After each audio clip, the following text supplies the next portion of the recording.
This is my 6th day of my 30 days challenge of vlog. Pag-usapan natin ngayon yung isang nabasa kong post dito sa Facebook group. Ang sarap pag-usapan nito, guys, promise.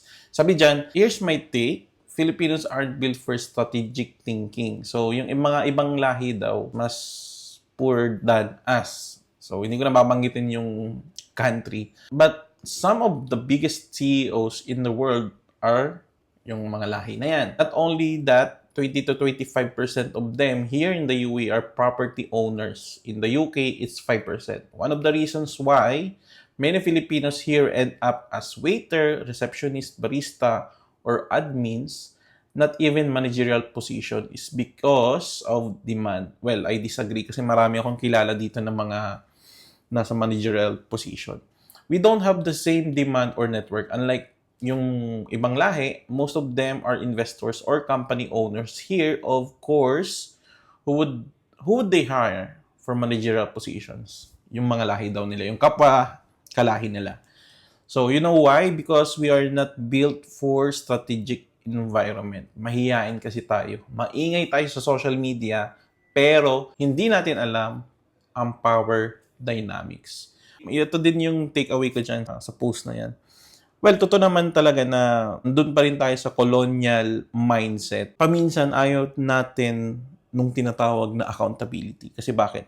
Most of us, mas gusto nating may mga pagkakamali, i-blame sa iba. So kaya takot tayo umakyat doon sa ganung position. Pagdating naman sa pagbibusiness, ayaw din nating magkamali kasi mataas yung ego natin. Pero ang totoo niyan, sa negosyo, padamihan ng pagkakamali.